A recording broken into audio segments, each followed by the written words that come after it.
All right. Good morning. So excited to be here with you this morning. Welcome, everyone. So this is the fifth convening of the New Jersey Paid Leave Outreach Collaborative. Today's topic is equity and access to time to care, the promise of paid leave in New Jersey. And we're going to be hearing from lots of really amazing guest speakers, researchers, workers. We are doing this meeting in meeting format, Zoom meeting format. So please make sure that you're muted and you can switch to speaker view. My colleagues Ludine and Adam are going to help run some of the logistics today. So you might be seeing them put some stuff in the chat and helping out. So thanks to them. We are recording the meeting. So we're going to send the recording along with any of the links and information and a follow-up email to everyone who registered. So don't worry about that. And as you're joining, please introduce yourself in the chat. You can put your name, your pronouns, and your organization. So while everybody is doing that, I will go ahead and introduce myself. My name is Yarrow Wilmancole. I use pronouns she and her. I work at New Jersey Citizen Action. I help convene the New Jersey Time to Care Coalition and the Paid Leave Outreach Collaborative, which is what we're here gathered today for. And I'm going to talk about in just a second to give you a little bit of context. I do want to mention that we will have time for some questions after the panel discussion with the researchers. But if you have questions specific to paid leave or to benefits about paid leave, I think it's probably better if you email them to me at yarrow@njcitizenaction.org. We do plan to provide a training on New Jersey's paid leave programs in the near future. So if that's of interest to you, you can check your email and we'll send you details about that. But today we really are trying to focus in on conversation around the experiences of taking paid leave as well as what the research is showing. So we're not going to go so much into the nitty-gritty of what paid leave is, although we will cover that. Okay, so thanks again for everyone introducing themselves in the chat. Keep doing that. I'm going to launch a quick poll.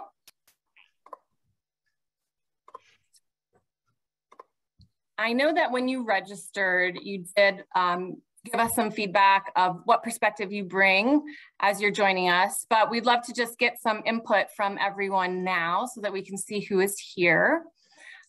While you're answering, I'm going to just give you some background on what this meeting is part of. As I mentioned before, this Zoom is a convening of the New Jersey Paid Leave Outreach Collaborative, which is an initiative focused on the implementation and education of our paid leave programs and laws. And we work to increase workers and employers' awareness and understanding of paid leave so that all workers can afford to access time when they need it.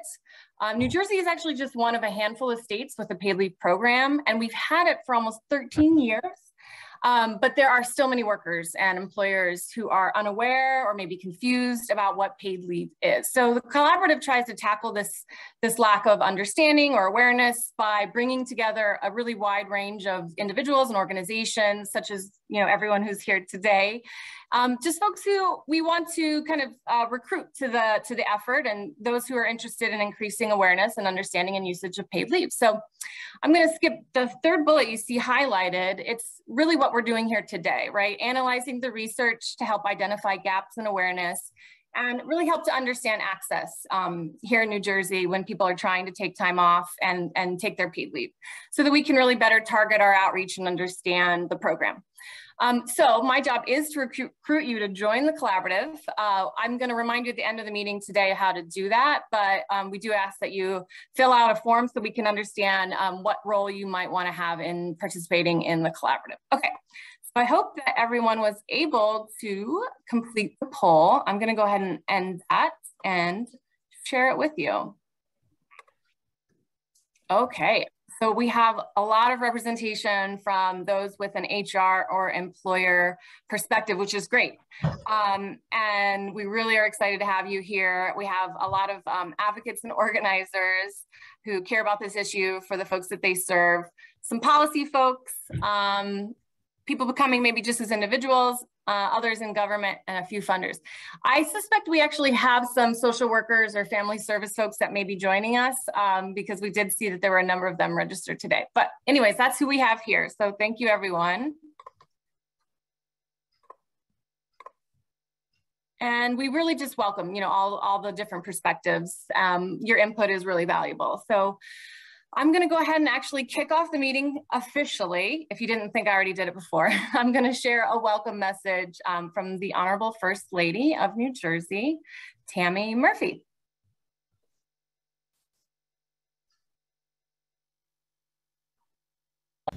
Hello, everyone. This is First Lady Tammy Murphy. It is my honor to welcome all of you to the New Jersey Paid Leave Outreach Collaborative virtual meeting.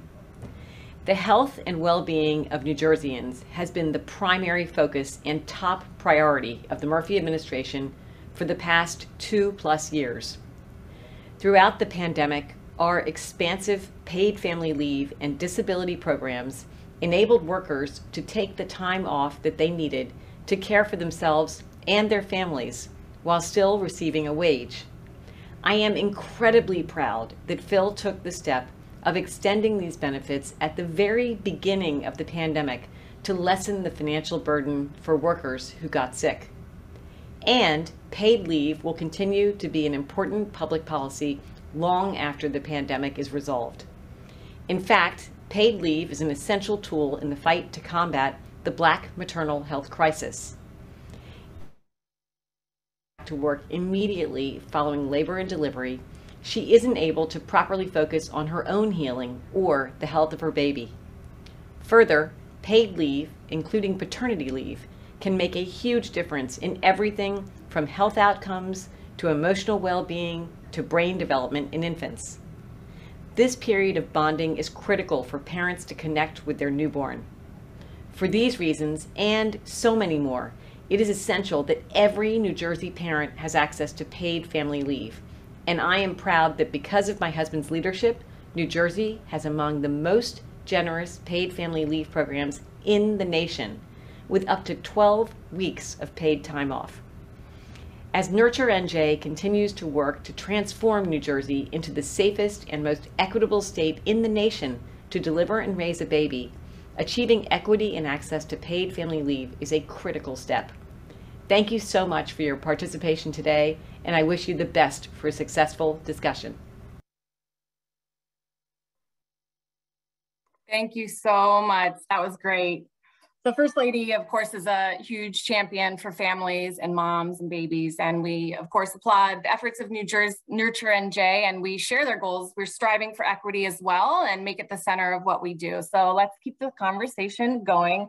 I'm glad that you were able to eventually see her face. So that's great. Sorry for that glitch. I'm going to roll through the agenda. We have some great speakers lined up, and I'm going to first welcome Kathleen Noonan.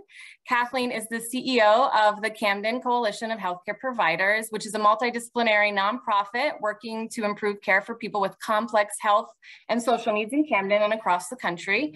Before she came to the coalition, Kathleen was with Policy Lab at the Children's Hospital of Philadelphia, and she co-founded Policy Lab in 2008 to connect clinical research with real-world health policy priorities. She is going to help us better understand the way paid leave underpins our overall health and well-being and more. So welcome, Kathleen. Thank you so much. Can you guys hear me? Yes.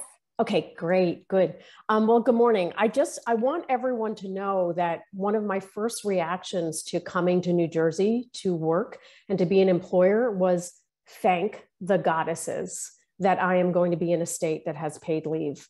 I found it very, very difficult as an employer in Pennsylvania.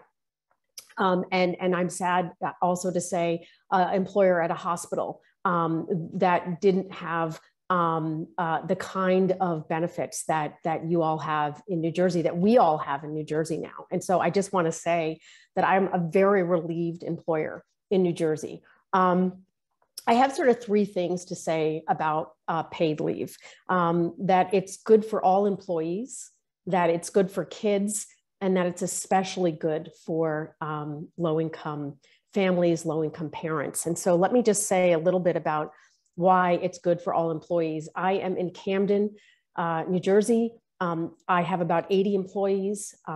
Probably a quarter of my employees or more only have high school diplomas. And then I have employees who have PhDs. I want to say that paid leave is good for all of them. We spend a lot of time promoting paid leave One of the reasons why paid leave is so good for all employees is because it's a universalist kind of benefit. And so it's actually something that everybody can talk about together, not just for children, but for family members. It's just something that we all talk about. I want to say that it's part of a benefits package, at least here at the Coalition, where we are at $22 an hour minimum wage, and we are moving that up. That is my goal. We've been doing that. That's been a Camden Coalition thing since before I got here. But the other thing is that we have a no minimum hours requirement for healthcare. So you can be an employee at 10% and get healthcare at the Coalition. That is very important because with the paid leave benefit, we often have staff that actually decide to use their leave over time rather than in one chunk. I had an employee last year who came back at 20% time and now has notched it up a year later to about 60% time. So I just want to say that that universalist aspect of paid leave with other benefits as an employer means that you have a lot of retention. It's a great benefit package. So that's the first thing. It's great for employees. It's good for children. One of the things that I tell staff, a lot of times I am older than a lot of my staff at the Camden Coalition, and what I say to them is, no matter what, the most important thing as a parent is that you try to not convey anxiety, that if you have depression, that you try to feel, you try to figure out how to deal with that. You know, babies can handle, and I'm now relying on my time I spent in child development early in my career, working in therapeutic nursery. Babies can feel when their caregiver is anxious. They can feel when their caregiver is depressed. Babies actually can respond a lot to a lot of different caregivers. That's what the village used to be, right? And so that isn't a problem for them. But a depressed caretaker, an anxious caretaker, actually a baby can really pick that up. And so it's really, really important for all children that they have caretakers that actually feel okay, that feel stable, that feel like they can actually take care of them. And this benefit actually allows for that. And so it's a very, very good benefit for children. And the last thing I want to say, because I know I have just a few minutes, is that paid leave is especially important for low-income families, for working families, for the children of those families. This is a really important equity benefit, right? This is a benefit that says to families that may be having to work a couple of different jobs or where you have shift jobs, it gives the parent who stays home the ability to sort of stabilize with the child, if that's the mom, to stabilize, if they're nursing, to be able to do that. For dads or for people who are, you know, sort of assuming a sort of secondary role with the child, it gives them an opportunity to sort of develop a role in that child's life. And we know, Yarrow, you said, and we will say again, we all know the glaring deficits we have for people of color, especially in New Jersey, such a wealthy state, to have this disparity and to not do something about it. And so this benefit is very, very important. And certainly what we see on the ground in Camden is the need for this benefit and the need for more employers to take advantage of this benefit and more employees to take advantage of this benefit. So I will just say again, I mean, paid leave is really important as a universalist benefit for all employees, really, really great for kids in general. And then it is important, it is essential for us to actually achieve and do something about the disparities gap. It is something that we need to sort of spend as much time as we can on to make sure that all employees take advantage of it. So thanks very much for inviting me, and I look forward to the rest of the panel. Thanks so much, Kathleen, and thank you and your organization for all the work that you do. And I think that when we get into the panel discussion, we are going to unpack a little bit the issues around the disparities and the gaps, and it is really key in our conversation so that we can achieve equity in paid leave. So thank you so much for that. Now we are thrilled to have the New Jersey Department of Labor Commissioner, Rob Asaro-Angelo, joining us. I do want to just say big thanks to him and his whole team, to the DOL for their partnership and really being there, trying to do everything that we're all doing together. And when we talk about equity, they really get it. So I want to say, prior to being nominated to serve as the DOL Commissioner, the Commissioner Asaro-Angelo served as Eastern Regional Representative in the U.S. Department of Labor under the Obama administration. And before that, he worked for various labor unions, organizing and educating public employees, construction workers, nursing home employees, and others about government and politics. So welcome, Commissioner. Thanks, Yarrow. Hope everybody can see me okay. Although I would prefer to have that blocking of my face like the First Lady had. Can I arrange for that? So first of all, thank you all for being here. It's great to see a diverse group of attendees. I want to give a special shout out not just to my staff who are on here, but also I love that there's so many folks in the business community, because as you talked about, that's one of our areas of focus, because so many folks, when they talk about barriers to receiving leave, often it comes from, not the employers are trying to stop them, but the employers might not know how the process works. And if we learned anything over the past couple of years, it is that access to government benefits and services are never as easy as it should be. So we're trying to learn from that as well. So thanks, Yarrow, for having us here today, for all the amazing work that all of you do. It's hard to believe how far we've come over the past 2 years. We've helped New Jersey workers navigate our state's leave programs to handle COVID situations, childcare, elder care, you name it. I'm proud, as Kathleen says, to live in a state that the goddesses gave us these priceless resources to see workers through these difficult times. But even outside of a pandemic, workers face tough and transformative times every single day.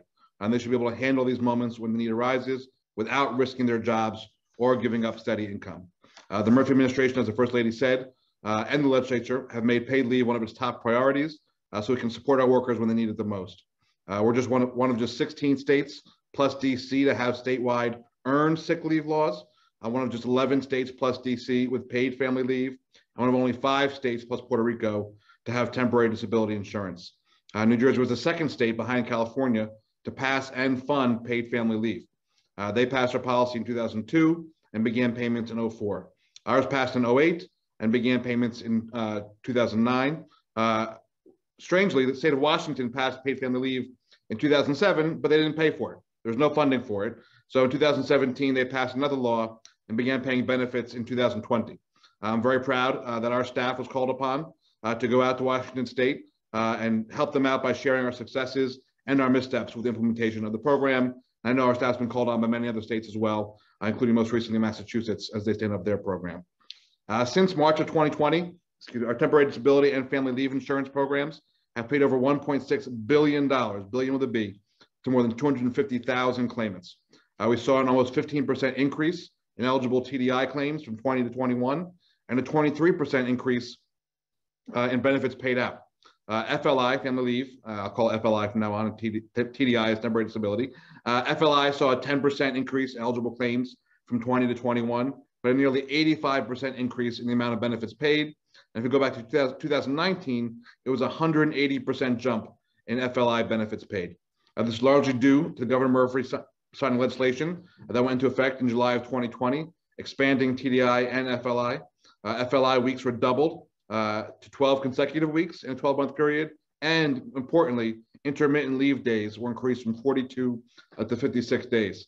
I see Greg Williams is on here. I want to give him thanks and kudos for working with the administration on the language for those bills. A lot of these things we had to sort of fine tune to make sure they were going to work in our current technology and system, but more on that later. The weekly benefit rate for both TDI and FLI increased to 85% from 2/3, and the current maximum benefit rate for both is now $993 per week. While the governor signed the bill, I know none of it would have been possible without all of your advocacy, many of you folks on the line today. The eligibility requirements for FLI were extended to cover bonding time with a foster child and caring for children, parents, siblings, in-laws, grandparents, grandchildren, domestic partners, other blood relatives, and importantly, and this gives me great pride to live in this state, any other person considered to be your family. This is not just what the law says, that who you decide is somebody who you care enough about to call them your family. This encompasses the state's diverse and evolving family structures. According to our most recent data, 75% of claimants filed to bond with a newborn, newly adopted child, or newly placed foster child, with the remainder of claims filed to care for a seriously ill family member. Significantly, the expansion of FLI also allows for survivors of domestic or sexual violence or anyone caring for them to utilize this program to get medical attention, counseling, or legal assistance, or to attend any proceedings they need to. Anti-retaliation language was added to our policy. So if an employer takes any adverse employment action against a worker for using TDI or FLI, the worker can take legal action against them. Now there's also the option for those on TDI to transition back to work part-time and receive partial benefits. With such great benefit programs and worker protections, we're working to ensure that every New Jersey worker knows about the resources available to them. We rolled out a new website, myleavebenefits.nj.gov, myleavebenefits.nj.gov. I see Yarrow has some of that in the chat there now, but now you can put out a new one also, a new because now I'll get that in a second. I'm sorry. So that's one central location where workers can turn for information and applications. We also have a new interactive chat feature on the site. The team who created the chat were winners of the governor's inaugural Innovation Engine Challenge in December of 2019, and their concept ended up being implemented a few months later for our unemployment claimants as well in the thick of the pandemic. It now also helps users navigate the My Leave Benefits site. We recently made $1.1 million available through the Cultivating Access, Rights, and Equity, or CARE grant, to promote worker benefits and protections, including paid family and medical leave, earned sick leave, and other work rights. We're focusing on community-based organizations that can reach pocket populations we know need increased access to paid leave, including communities of color, immigrant communities, parents, and caregivers. We want to increase equitable access to groups like low-wage workers, immigrants, refugees, veterans, youth workers, and eliminate disparities related to race, ethnicity, language, sexual orientation, gender identity and expression, and geography. We're currently reviewing applications. We expect to announce the grant awards this month. We launched a bilingual English-Spanish social media advertising campaign focused on fathers and male partners who may not be as aware of the availability of family leave. Our most recent data show that 75% of filers are women. Preliminary data, so that was 2020. Preliminary data for 21 indicates this number went down slightly, which is a good thing because it means that our work to reach male filers is having an impact. We even put out a series of podcasts discussing family leave and other benefits and regulations to reach more workers and employers. We're doing whatever it takes to reach our diverse communities, thinking up new innovative outreach strategies along the way. We're looking forward to rolling out additional outreach and education campaigns and more advertising in the near future. Excuse me. Like our unemployment insurance system, we're working to also upgrade and modernize the systems behind our TDI and FLI programs, so all three can work together to better serve our workers. This state was chosen by the U.S. Department of Labor and U.S. Digital Services to take part in a UI modernization pilot with the goal of creating a modular UI system for the entire nation to use. The work we do here will also help revamp TDI and FLI, hopefully not just here for New Jersey, but also for other states. We're also already working with some exciting new tools in partnership with the State Office of Innovation, including a maternity leave timeline tool we're currently testing, so I need your help. So you can go to myleavebenefits.nj.gov/timeline. If Holly or someone else could put that in the chat, that'd be great. myleavebenefits.nj.gov/timeline. Check it out and let us know what you think. Like we are with UI, New Jersey is serving as a model for the nation when it comes to paid leave. In December of 2019, I testified in front of the U.S. House of Representatives Committee on Oversight and Reform and shared how our paid family and medical leave programs are working for our state and how they can work for the nation.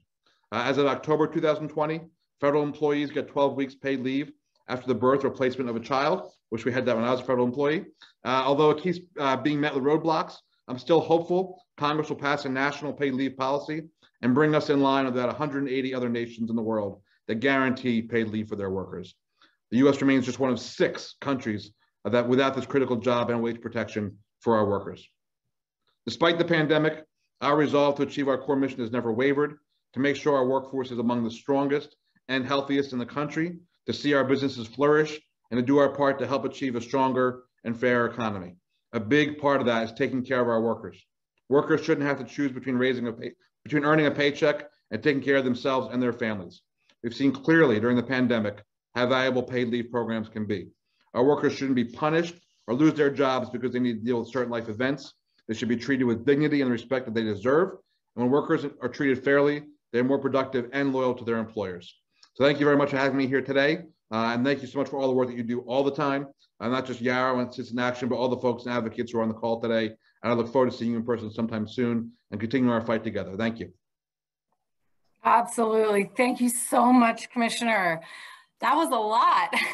And you squeezed it into such a small amount of time. So we will definitely ask you to come back and we can dig a little deeper, because I think it's great for folks to understand what's happening behind the scenes and all the work that you all and the staff at DOL is doing. So thank you so much for your dedication.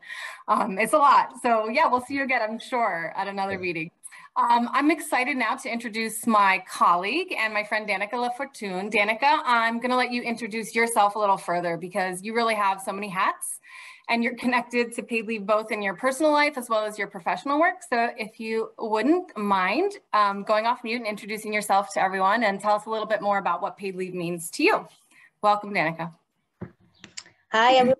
Thank you for having me today. Again, my name is Danica Lafortune, and I do wear many hats. I am a community health worker supervisor. I'm a community doula.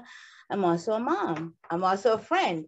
I'm also a colleague. But I am with SPAN, Sister to Sister Community Doulas of Essex County. And we serve doula, we provide doula support for low-income Black and brown moms in Northeast Orange and Irvington. But when I found out about paid leave, I had just become a doula and I thought it was amazing. This is great. Everyone should know about this. So as I was coming across clients, I would just share, you know, hey, have you heard about family leave? Not knowing much about it, but just knowing that it was a benefit that our state offered. And just, you know, just getting the information out there, just putting the bug in their ear to the moms and hoping that they would apply.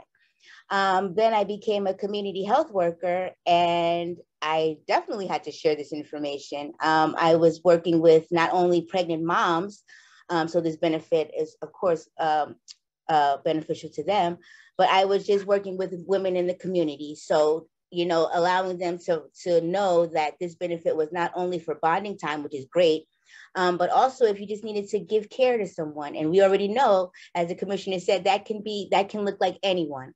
But also survivors of domestic abuse and sexual abuse. I thought that was incredible that there weren't that many people that knew that this also applied to them. And then I became pregnant in 2020, in the middle of a pandemic. I had my daughter in June of 2020. And the thought of returning to work in the middle of a pandemic with a third child, trying to figure out my household was very stressful. And just knowing that this benefit was available to me, I definitely applied for it and was able to use it and kept in touch with my employer to make sure that by the time my benefit had ended, I was ready to go back to work. So the flow was really, it worked for me. I didn't have many challenges. So I would call myself a success story with paid leave. But I just want to really focus on the fact that this leave that is great for the state of New Jersey, that, you know, that Kathleen talked about. It's great. We have this great benefit, but there's so many people that don't know about it. There's so many people that can be using this benefit and they simply don't know. So my role as a community health worker and a doula was to make sure, especially as a doula, was to make sure moms and dads especially were knew about this time after having a baby, or even if they just placed a new adopted child in the home, that they can have this time. Now, when I applied for it, I was excited because the leave had just increased to the 12 weeks and the percentage went up to 85%, literally a month after, before I applied, the increase went into effect. So I applied and you know, really good timing. But just knowing for new moms, like I said, especially as a doula, this is very important to me because I really take a lot of pride in moms and helping them during their postpartum time. And I'm sure many of you know the stats for New Jersey. Nationwide, Black and brown women are dying 3 to 4 times more than their white counterparts. But in our state in particular, 7 times more likely. And that is happening within that first year of them being home with their baby. So knowing for me as well, now remember, this is firsthand experience for me as well, knowing that I had that time, that extra time, because now I had the extra 12 weeks to be home with my baby, again, in the middle of a pandemic, and not only take care of her, but take care of myself, because I suffered with preeclampsia and I had some health issues after my daughter. So knowing that I was able to take care of myself and saved my life was good news, right? And this is news that I want to share with everyone. But I just wanted to just thank everyone today. Also, I didn't mention, but I'm also, another hat is I'm a paid leave leader for the state of New Jersey. I am so passionate about this, and I believe in this so much, and I want to get the word out that when the opportunity came to apply to be a paid leave leader, I jumped on it, and I have been sharing information. It's almost second nature to me now, that I'm just sharing information with whomever I think would qualify, who is eligible or has family members. So I just wanted to, again, take the time to say thank you to everyone who's doing the work behind the scenes, to the people that are doing the policies, and the commissioners and the important people that are helping us do the groundwork. So thank you, everyone. Please keep sharing this information. I will continue to share this information out. Like I said, I wear many hats, and all of my hats, are guiding other people to know. And even if they don't know everything, just being able to put the information out that there are different people that qualify for this benefit. Again, not just parents, people that, need to take care, especially during this time, during COVID, or take care of others. So everyone who's doing a part, whether you're way up top in legislature or you're on the ground with me doing the work, keep doing what you're doing, because it's very important. There are a lot of people in our state that can benefit from this benefit, but they're not. So let's keep getting the word out. Thank you. Thank you, Danica. Thank you for sharing your story and your commitment to spreading the word on paid leave. Definitely consider yourself one of the important people. Thank you. Okay, we're going to move to our research panel discussion, equity and access to time to care, what we understand about paid leave, the reach of paid leave in New Jersey. We know that paid leave supports a whole range of benefits, and it's supported by the research. The benefits can be unequal until the paid leave is available and implemented to its full potential. So policy implementation is where the ball game is, and now we're going to talk about New Jersey's game. So we have researchers here from Rutgers Center for Women at Work and the Harvard Shift Project to share some of their research findings. And joining us, we're so excited to welcome Maisha Simmons to moderate the research conversation. She is a director with the Robert Wood Johnson Foundation and leads their New Jersey grant-making team. Paid family leave has been identified by RWJF as an important part of New Jersey's policy roadmap to help all New Jerseyans live their healthiest lives. And we want to thank Maisha and her team for their commitment and their support, investing resources into helping New Jersey reach its full potential. So welcome, Maisha. Thank you. After all this time, I should know to quickly take myself off of unmute, and it's so hard to follow Danica. So thank you so much for the work that I have to match your energy now, because I think you've got the whole room, the Zoom room, all fired up and excited. So very excited to be with you all today. And talk about this very important topic and moderate with our fellow panelists. I can say from my own testimony of being a paid leave user from when I was very young and had to have a critical surgery for medical and healing reasons, and later in life when I had to take care of my dad when he had a major medical survey. So I have benefited from the New Jersey State family leave policy, family medical leave policy. So just a little bit, I just want to, before we jump into the panel, share a little bit about why this is important to us at the Robert Wood Johnson Foundation. Our team has a strategic focus on birth equity, and this is a part of our conversation around birth equity. So I'm not going to go into the statistics because our First Lady did a great job, but we really believe that paid medical and family and medical leave may hold the greatest promise for those with the least access to employer benefits, typically lower wage workers from a variety of industries such as retail, manufacturing, food service, and healthcare, and many who fill very essential roles in our community. So even though the bridge that brings us to this conversation is maternal and infant health, the pond that we're all swimming in terms of thinking about how these benefits everyone has access to the benefits is much broader and deeper. So we conducted, as we shifted in our policy priorities, we and listened to our own roadmap. we began to think about what is some more deepening of the analysis that happens in the state, because as you all know very well, New Jersey is one of the few states that has this benefit, but we know there isn't equitable access for everyone. So in the panel today, you will hear from some of the research that we supported. The first will be by, the first report that we did is by the Center of Women in Work at Rutgers University, and they explored implementation of paid family leave in New Jersey. And the center's research really identified opportunities to increase awareness, understanding, and use of paid family and medical leave. The second study is by the Harvard, as part of the Harvard University SHIFT project. And this research provided new insights to the extent to the need for paid family leave and the hurdles to overcome inequities in leave taking amongst a portion of service sector workers. And so you're about to hear much more about these analyses. And so I'd like to invite my other panelists. I can't tell if you've come on to video. And what we're going to do, because of the screen view that I have, but what we're going to do, what we're asking is that each panelist provide a 5-minute introduction to themselves and their work, and tell us a little bit about the research work and what you think were your most revealing findings as a part of your introduction. So who you are, what you're doing, and some of the highlights of the research. We're going to start with Elaine, then we'll turn to Becky, and then we'll go to Deb. Hi, I'm so happy to be here, and thank you so much to everyone who helped put this event together.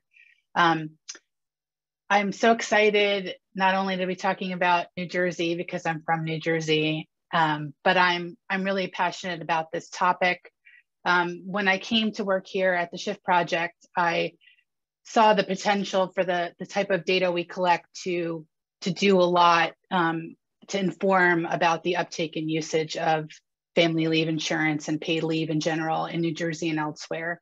So just to tell you a little bit about what we do, we are a survey of hourly service sector workers who work in retail, hospitality, and food service. We feel that these workers are really important to focus on, to collect data about, because these are workers who have very unpredictable schedules. They're economically vulnerable. They work in a sector with high turnover and few benefits. So our survey on paid leave recruited an extra sample of workers from New Jersey. So 1,200 New Jersey workers who are in retail, hospitality, and food service.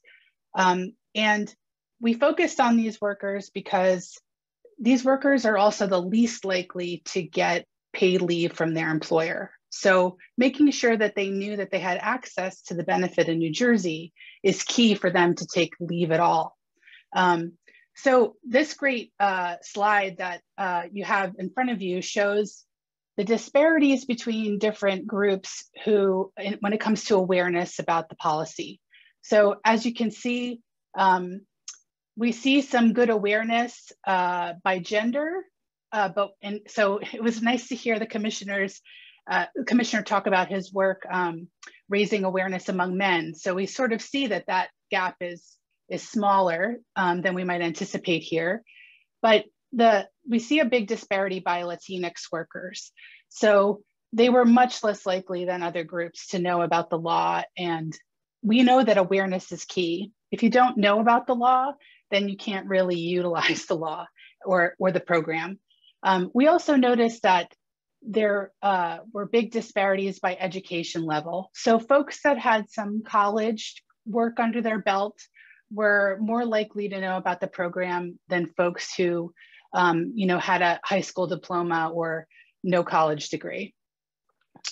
And we had one other, yes. So just to summarize, I think the biggest finding for us was that awareness is a big issue among these folks. And it's not terribly difficult to imagine that people who don't get a lot of benefits from their employer in general might be unaware that they would get this kind of benefit. And We did see some disparities by sub-industry. So restaurant workers we saw were the least likely to know about the program.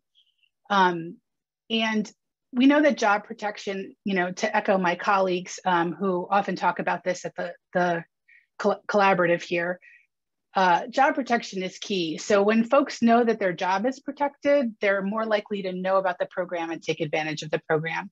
And we know that workers learn about the program from their employer, friends and family, and by searching the internet. Those are the top reasons that we saw in our data. So thank you so much for having me here. And this is such a great conversation, Maisha. I can't wait to hear the rest of the presentations.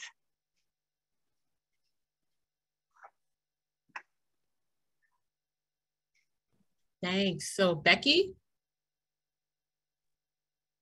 Hi, everyone. My name is Becky Lo Conroy. I'm a doctoral candidate in social work at Rutgers, and I'm also a research associate at the Center for Women in Work. I'm so happy to be here. And so my research actually ties well with Elaine's research, and so this is a great discussion to be having. I study family policy and family leave more broadly, but for this project, my colleagues and I at the Center for Women in Work focus specifically on those workers in New Jersey who may qualify for wage replacement through the New Jersey Family Leave Insurance, but who may not qualify for job protection, either because they work at firms that have too few employees or they didn't work enough hours. And so for context, a survey of New Jersey workers conducted by the Heldrick Center for Workforce Development at Rutgers found that half of the workers they surveyed were concerned about taking leave for fear of losing their job, or losing seniority, or losing a chance at job advancement. This fear was more likely for workers that make less than $100,000 per year. So we know from workers themselves that they fear their job is not protected. And then, so our research found that around 35% of workers do not qualify for job protection under the NJFLA. And so they work for firms that are too small or they haven't worked enough hours, even though they are likely to qualify for wage replacement. So I think one of the most revealing findings that we found was realizing that this fear that workers actually express in surveys and that expressed in Elaine's work is also founded in some ways because we find that 35% of workers do not have the same level of job protection. And so, and they make less than $100,000 per year in our work, but actually the most likely to not have job protection are those that make less than $25,000 per year. So that's around 57% of workers who make less than $25,000 per year don't qualify for job protection. And so that was a really revealing finding. And we could see that really the lowest paid workers are the most vulnerable. And so I'm happy to talk about that more later. Thank you. Thanks so much, Becky. And then we'll round out introductions with Deb. Thank you. I'm going to talk a little bit about some research that our center did in 2001. We conducted a landscape assessment regarding the implementation of paid family leave in New Jersey. And we looked to answer a whole range of questions that we had for paid family leave advocates, employees, employers, and other stakeholders, including the New Jersey Department of Labor. And we wanted to understand what role advocacy groups were playing, given that the legislation had been passed. And so what role were they playing around implementation and ongoing advocacy? We wanted to learn from leave takers, so workers. We wanted to understand how they learned about the program, what their experiences were like, and their ideas for reducing barriers. And similarly with employers, we wanted to understand their experiences with supporting the policy, how they shared information, and what would help them encourage utilization of the help them encourage the utilization of family leave when employees require time to care for a loved one. We also talk with reps from nonprofit human service organizations, philanthropic foundations, and state administrators about not just barriers to advancing the utilization of paid family leave, but also where there might be opportunities to advance program understanding and usage. Our top line findings included, and some of these I think were articulated so well by Danica, earlier, much more eloquently than I'm going to have here, but the changes in the law that were implemented in 2020 were viewed as instrumental in allowing employees that we interviewed to take longer leaves. And the commissioner also alluded to that, that they've seen an increase in utilization since the expansion of paid family leave and the elevation of that wage replacement. Employees who had employers who were well-versed and organized around TDI, FLI, credited their employers with making their leaves possible. And then, of course, fathers and men, as we've already heard, as leave takers and caregivers continue to confront gendered barriers. And, but I think the thing that was the most revealing in our work was the many opportunities that we identified through our conversations with stakeholders for increasing the awareness and understanding of paid family leave. So for example, in the state of New Jersey, there's a whole host of organizations, some of whom are on this webinar today, that provide a wide range of services and supports to our residents. In many instances, these and other entities offer critical points of engagement or touch points with New Jersey residents who are welcoming a new child or maybe confronting an illness or crisis. There are potential opportunities within program intake processes that could be leveraged to increase awareness about FLI and understanding of its benefits. And we know that many of these programs and services are housed in the community and often serve as trusted messengers. These may include, as Danica mentioned, doula programs, home visiting programs, family success centers, federally qualified health centers, hospice programs, cancer and dialysis centers, mental health providers, and so forth. So I think that is one of the findings and kind of recommendations we had for how to, where to focus. You know, there's a lot of places to focus, but one area of focus could be focusing on these intermediaries and educating them and getting them prepared where appropriate to engage with their clients, their residents, their patients, their community about the benefit. Thanks, Deb. Excuse me, and thank you everyone for those introductions and some of the early findings from your research. I'd like to do a couple of things. I'm going to ask another question. I want to remind folks that if you have questions, you can post them in the chat. We will be monitoring questions as we go for a Q&A period at the end. So, as you, and anyone can take this first, I think, you know, in any order that makes sense to you, but what did your research help you understand more about how workers come to access or not access paid time to care and may be forced to continue working despite the need to take paid leave? So who would like to start with that question first? I can go first if that would be helpful. One of the big takeaways for me was caregiving leave seemed to be, and you know, to give you a little context, we were running this survey during the pandemic. So, you know, we can think that there's potentially some extra need for leave during the pandemic that we might not see in non-pandemic times. But there was just so much demand for care leaves. So many folks reported having a need to you know, care for a loved one. And those folks weren't as likely to take advantage of the program. So I think that was kind of a missed opportunity. And there really needs to be more communication about that aspect of using the program.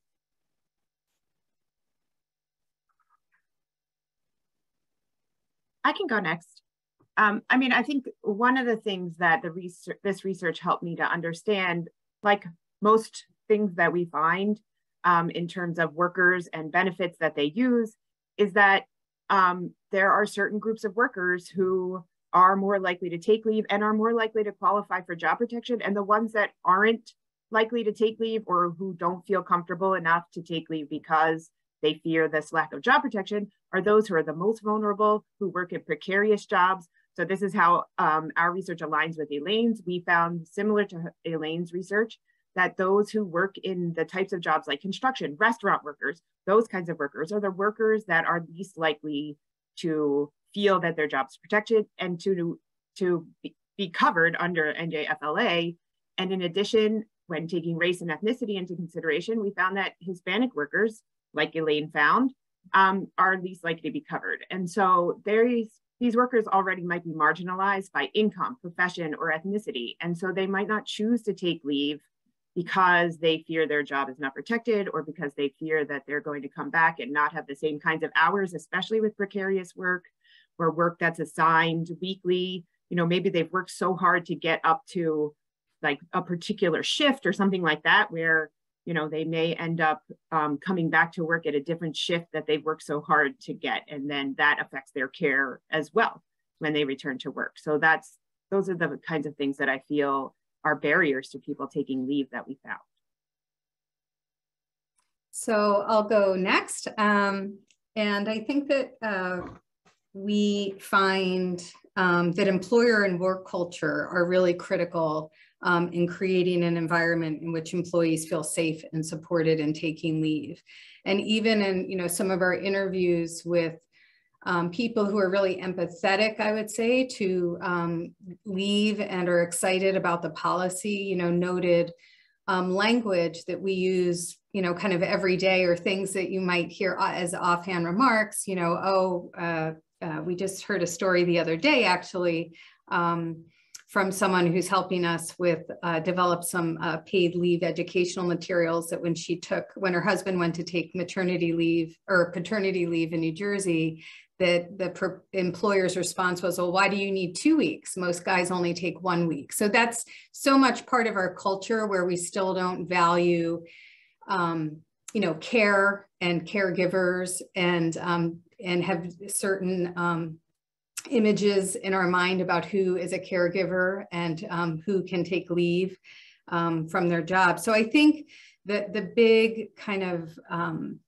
rat's nest or whatever that we all have to kind of sort through and figure out is kind of our culture. So we have this great policy in New Jersey that, you know, we share with, you know, a handful of other states. And in a way, it's kind of ahead of where we are culturally. And so that's, I think, one big challenge that I don't have the answer to. And I don't know if Elaine or Becky or Maisha, I mean, I think we're all trying, and everyone here, Yarrow, the collaborative, everyone who's shown up today, you know, is, you know, you may be here to try and learn more about New Jersey's program, but I think many people are also here to see how we can do it better. And I think part of that is changing, you know, figuring out how we can better support caregivers as a culture, recognize employees, not just as workers, but also as caretakers and people that have lives outside the workplace. On a brighter note, I think a lot of the challenges that we identified in our report, which is on our website, if anyone wants to read it, are things that we have solutions to. So a lot of kind of the implementation challenges, and I think we heard the commissioner, and we certainly heard workers talk about some challenges they may have faced at one point when they were taking leave that were really on the administrative side. I think that the Department of Labor seems to be moving forward with modernizing that system. So those are things like, you know, there are some solutions to some of the challenges that we've had historically with the program. So that's the good news. And I think the big challenge is around our culture, and that takes all of us. Yeah, Deb, I think that's you know, at the foundation, we really are trying to think about what are some ways to think about the mindset shifts for the value of caregiving in many ways and forms. And, you know, it is a much deeper analysis than just an awareness campaign. It is a cultural awareness that has to come along with policy, narrative, and all these pieces really pulled together. So deeply understand where you're going with that. You know, one of the good things about doing this types of research, and you all began to share some of these as you glean lessons or recommendations that you can share with others. I think, you know, Deb, you just started to do one around kind of what is the culture of caregiving? Like that is a recommendation that we think about shifting. You know, would love to this time maybe start with Becky, who's been in the middle, and talk a little bit about what are some of the recommendations that you would like to share that have come from your research. And then there's a couple of questions as we finish this last round of questions that I have. We can really turn to the chat and see if there's some questions we can pull from there. Sure, and I'll be really super brief here. My one recommendation from this particular set of research would be to align the job protection with the wage replacement and ensure that those policies are aligned so that workers who qualify for the wage replacement can feel comfortable taking it because their job is also protected. And so I think that that's one of the big things that we found.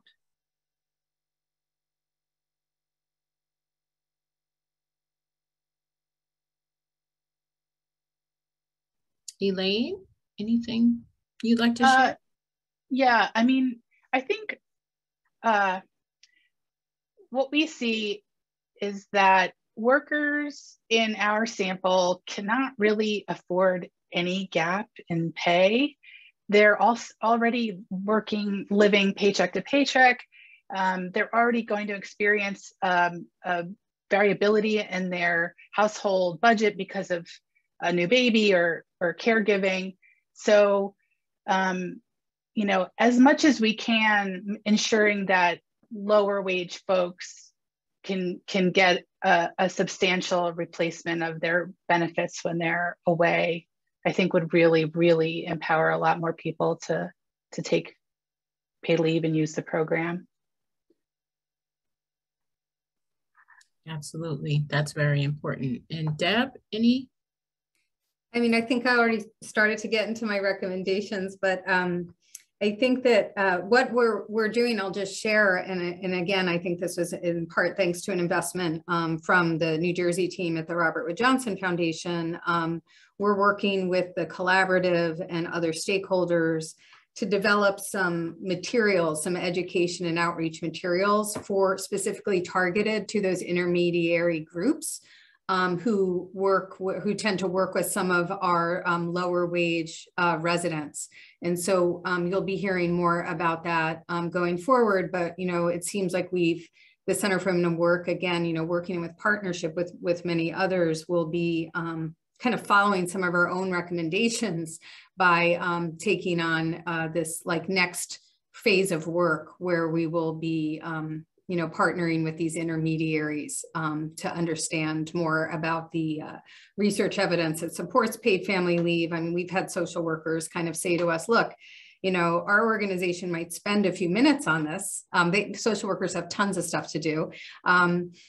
We may, invest more in this if we understand the benefits for our clients. And usually, typically, a lot of human service organizations will buy right in. As we heard from Danica, she understands the benefits. She's an advocate. And so we want to have also systems and programs be advocates as well, beyond our very needed individuals as well, and our paid leave ambassadors. All very strong recommendations that came from a really strong body of research. I am going to pull one of the questions that were out of the chat, and I'm going to read it verbatim. Whoever feels like they want to jump on the answer first, please do so. So it says, I understand that self-employed workers or independent contractors are left out of the paid leave program. Do we know how many workers or who this likely excludes? I could take a shot at that one. So what we found, and we didn't really try to answer this question, but I think in our report about the job protection piece, we found that around 23% of the workers who are not covered by NJFLA are self-employed.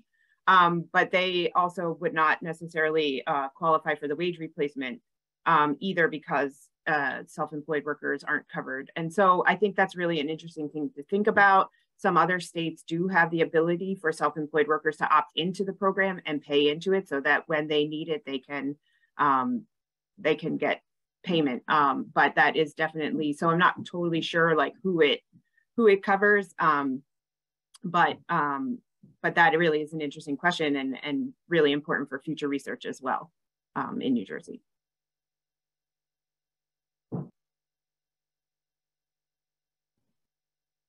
Anyone? Deb, I see you squinting. I'm not sure if that means you want to answer. Okay. Okay. All right. The next question that I'm pulling from the chat is,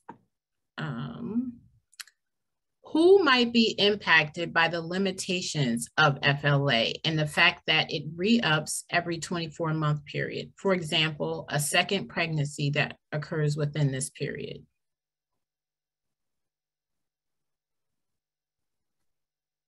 I'm gonna, Yarrow, are you able to answer that question?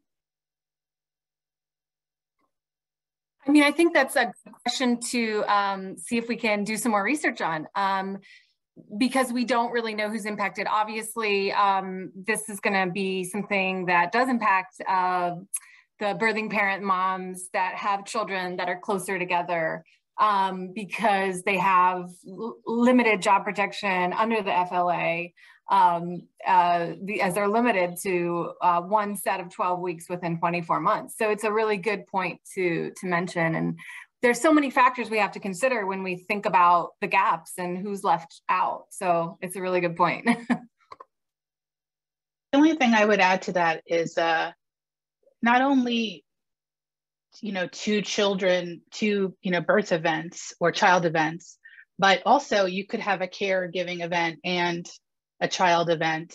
And we did see in our data that folks felt constrained about how much time they could take when they had overlapping events in a 12-month period. Yeah, I think there is a lot of stigma when it comes to care events that, maybe people are less informed about them, about the policies that you can use to take them. So there may be some additional work that needs to be done there. Yes, I agree. And I've had those situations come where you're trying to decide between what to do and what time, and know people have gone through that. And so I unfortunately in the chat seemed like it was heating up, but this is the time where we have to close, and it always happens that way. I think we've talked about this, and there were some questions that might have gotten into the chat that we didn't have a chance to address. I know Yarrow and others will help follow up in answering some of those questions, in particular if there are technical questions that might have been out of the scope of what this research might have covered. I would really like to thank our panelists for sharing the research with us today. And thank you, Yarrow, for inviting RWJF to be a participant in this conversation as well. So I'm going to turn it back over to you, Yarrow. Thank you so much, Maisha, and thank you to all the researchers in that really robust conversation. It's really illuminating. There's so much to consider, and we want to make sure everyone has access to the research reports. So we're going to leave those in the chat, and then when we follow up, we'll send the slides with the hyperlinks to the research. And Elaine's report you will be able to find soon on the Shift Project's website. Big thanks again to Maisha for facilitating that conversation, and of course to RWJF for supporting a deeper understanding of paid leave in New Jersey. So with that, I'm actually going to welcome Habiba Johnson, if you're ready. I would love to bring you on and ask you to share your story of taking paid leave and what it meant for you and your story, and how your family was impacted. And yes, I should, before you go, Habibah, just leaving in the chat, if anyone does sort of have like technical assistance or questions, not specific to any claims, but you're more than welcome to sign up for a one-on-one time, and I'm happy to do that. And also we will go through the chat and see if we can follow up with folks specifically on any of your questions or your concerns. We really appreciate that feedback from everybody. So thank you. Habibah, are you there? I'm here. Welcome. Good morning. Thank you, Yarrow. So my name is Habiba Johnson, as Yarrow stated. I am a working mother of 4. in Hudson County. And my story basically started, so about 10 years ago, before the birth of my first child, luckily New Jersey had passed the paid leave program. So I was able to take it, and we felt very blessed to have that time off so I could have time with the baby and bonding time.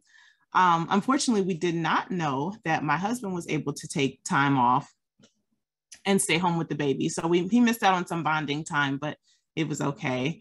Well, it wasn't okay. So, we weren't able to do that. But yeah, so fast forward 3 kids later, I had a newborn who was 3 weeks old at the time, unfortunately, when my husband who was relatively healthy, 36 years old, found out that he had a heart defect in a very unimaginable way. He had a heart attack and a stroke.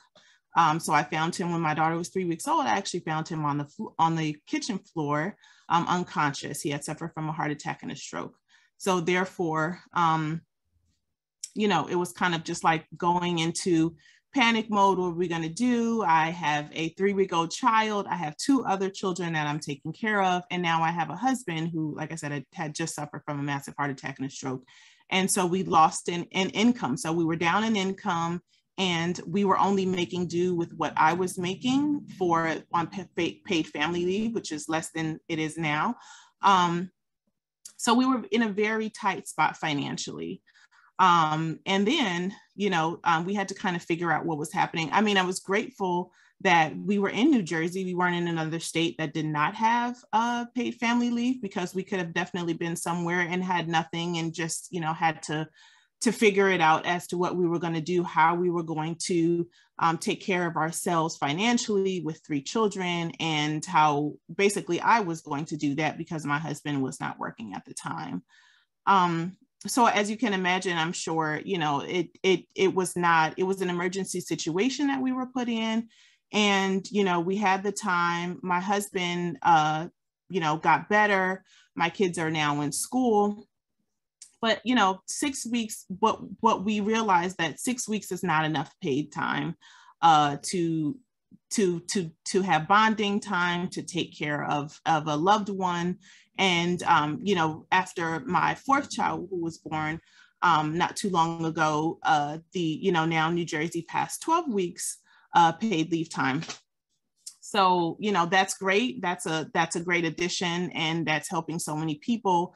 But my main point is that, paid leave is very important, because my situation is not, very unique. There's other people who also, may have a family member who have a medical emergency, or just, there's so many different variations of stories of families who may need to stay home with their children, or may need to stay home with a family member.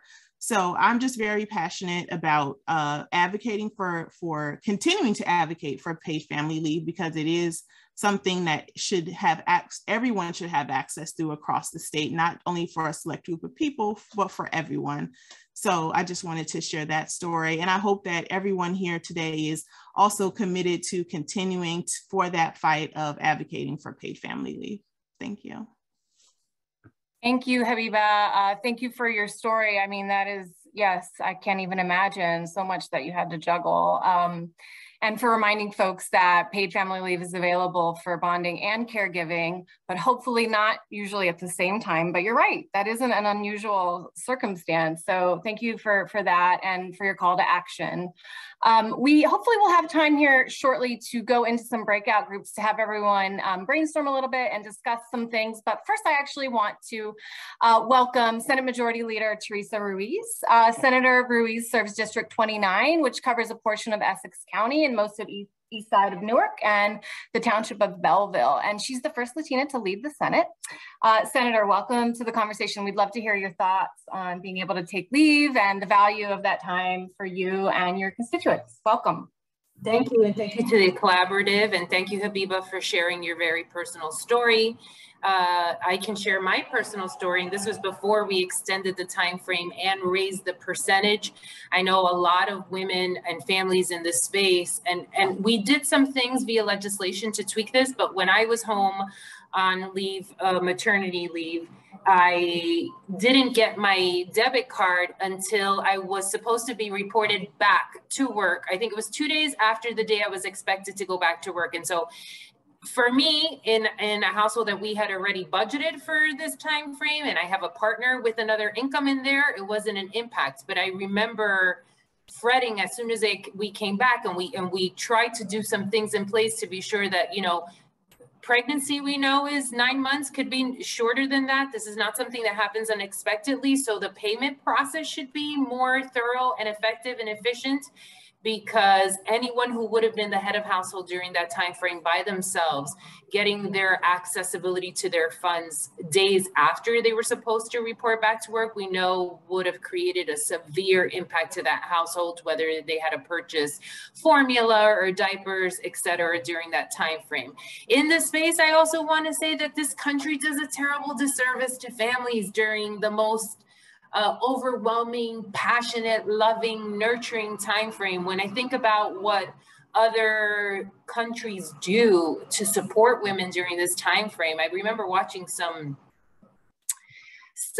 it was a British show, and she's having this discussion. She's on maternity leave, and she feels like she wants to go back to work, and they say to her, but you still have an additional days. And when I added it up, it was a full year. And I sat back and said, what if we could all have that first full year with our daughters and our sons? And then you look at what Germany does in supporting the family and the mother, also giving childcare during that time frame, supporting women if they want to change their workforce, getting college degrees or higher ed or certificates, because they recognize that the more supportive you are during that time frame, the better that parent is going to be able to provide for their family. And so while we're not quite there as a country, I think New Jersey is keenly, intimately aware. So many of us raise these systems of alarm. And unfortunately, we know that the pandemic overburdened the Department of Labor in and of itself, where there was a collapse. And what we lost sight of during that time frame, we were so focused on unemployment benefits that no one really elevated the conversation of people who were expected to be out on leave and how they too were suffering and getting accessibility to their funds. So, you know, there are things that we can still do and get better about it when it comes to processes. But more importantly, I think that in a space where we have had some positive strides, we need to elevate this, because we're also seeing numbers back that people are not taking advantage of the program that's available. And so what is it about that's not working? Is it because there's not awareness? Is the paperwork too onerous? What is it about that people are opting not to take advantage of this program, and how we can better, make those processes easier for our families in the state of New Jersey, so that more people are taking this time. And again, you know, just elevating the concept, when schools were closed and computers were turned on for virtual learning, paid family leave, I'm sure, became a critical cornerstone for some individuals who could, right? If they could participate and said, I do not have access to childcare, well, maybe I can take some extended time frame and stay at home and collect some portion of income during this time frame, even though it would be an economic loss to the family. So New Jersey is doing some better things than other states. This country needs to elevate this conversation. I hope that in my lifetime, I will see when we have a broader time frame that we can spend at home with the most precious time, which is just bringing that child home from the hospital, and that we nurture most predominantly the women who are in this space that really deal with this, but the entire family who has an infant home, to make sure that we're reinforcing them in ways that they're not losing accessibility to resources, and that they're being supported in many ways. And then, you know, when I think about my constituencies and the multi-generational households that we have, it's not only family leave for the benefit of a child, but so many of us take care of our parents. And so when you become a parent to your child, and when you become a parent to your own parent, what does paid family leave mean in that critical space? So just thank you to the collaborative for engaging in these conversations where spaces need to get better, for elevating it, because we know the numbers are not where they at, and consider me an advocate, a partner in the space in any way that I can help making sure that families have a better connectivity to what I think is a fairly good policy, but we know that we can get much better in this space. Absolutely. Thank you so much. That's what we're here for. So thank you for that. I mean, and especially for mentioning the sandwich generation, which I'm not a part of yet, but I will be soon. And thank you so much for your leadership, shining a light on the paid leave program and policy, and, you know, fighting to make sure we have equity and access to the program. It's really great to hear from you. So thank you so much for that. Thanks. So I want to bring on Holly Lowe. Holly is the director of the Office of Strategic Outreach and Partnership from the DOL. Holly has so much that she's tasked with, but she's looking at the outreach of paid leave that we're here to talk about, right? Holly, we're a little behind on time, but I know you can share with us some good information and the work that you're doing at the DOL. Thank you. Thanks, Yara. I'll try to cut back and keep it very brief. Thank you for having me here today. We're very grateful for the Paid Leave Collaborative and to all of you here today. I really appreciate the opportunity to learn from all of you who've shared today. The research and the data really drives our work, so it's great to spend time thinking with all of you about this. We really listen to the findings and the recommendations and take them seriously and integrate them into our thinking. I also really appreciate the personal stories that were shared. So thank you, Habibah and Danica, and also Senator Ruiz, of course. So I was asked to share just a little bit about our efforts. I would like to speak a little bit more about the grant program that the commissioner mentioned, because that is a large component of what we are up to right now. As he said, it will help fund community-based organizations to do paid leave outreach and education and help increase access to paid leave. Our goal is to collaborate with groups that are trusted by their communities who can help us reach individuals that we know are less likely to have meaningful access to paid leave. And we know that when we take this equity approach and partner with specific communities that have been furthest from opportunity, we can really learn deeply about the challenges that workers face in taking time to care for themselves and loved ones. And then these lessons will benefit all New Jerseyans. What we learn from our grantees and from all of our outreach efforts really informs the systems and process improvements that we are constantly making. And it will also inform the revamped claim system that we're working towards, as well as our strategic enforcement efforts when it comes to paid sick leave and work rights. I just want to touch on our partnerships with sister state agencies. This is along the lines of what Deb had mentioned about those opportunities with intermediaries. So we continue to work with state agencies to ensure that frontline providers like community health workers, doulas, social workers, vaccine outreach workers, and more really understand our paid leave laws and can inform their clients who need them. And we're really proud to partner with the First Lady's Nurture NJ initiative. We've also been emphasizing employer outreach, knowing their critical partners as well, as we've talked about today, and especially as our new outreach team in temporary disability and family leave gets established.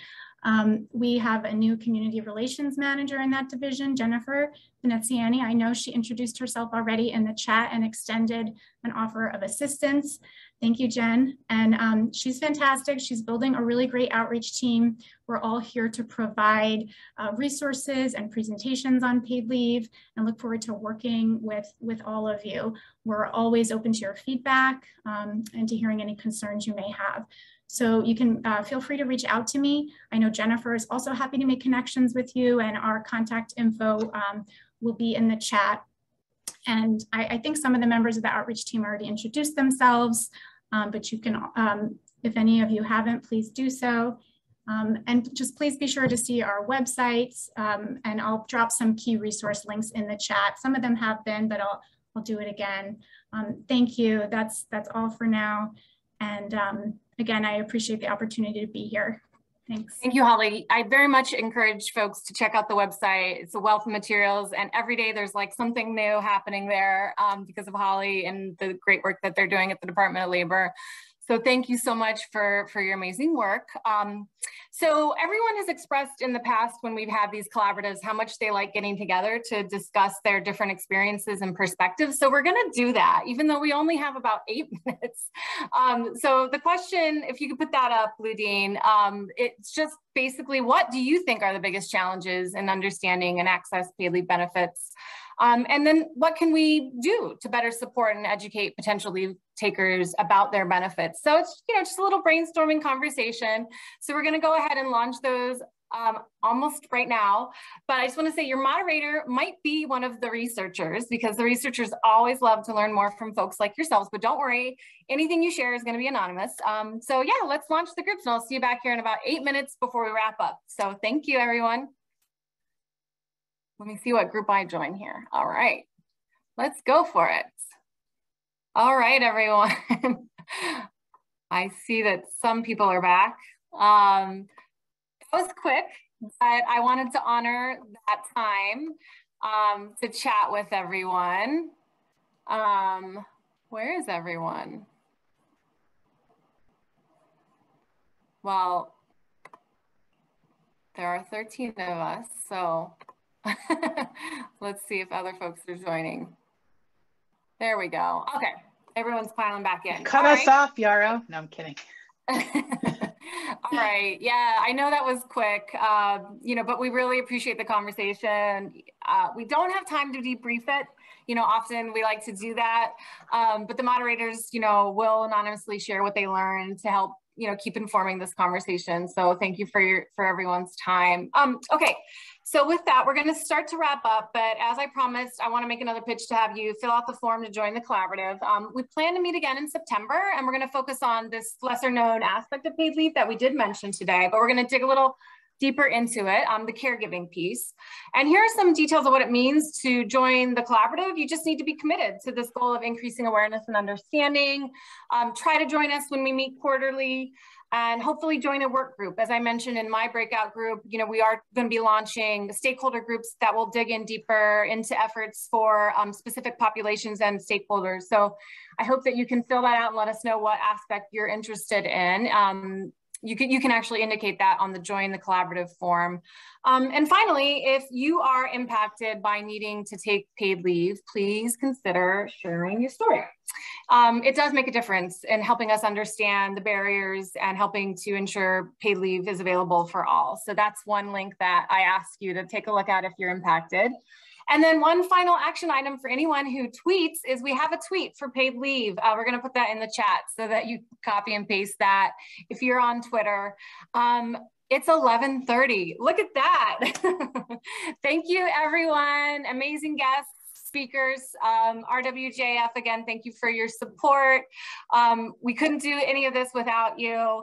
All the leadership of the Department of Labor and the partnership with you, and for the support of Senator Ruiz on this issue, and all the stories, Danica and Habibah, and I'm probably forgetting somebody. Thank you. We hopefully will see you all in September. Have a great day. Bye. Thank you. Bye. Thank you, everyone. Thanks, Citizen Action, for doing this. Oh, and thanks to Ludine, and thanks to Adam. Have a great day, everyone.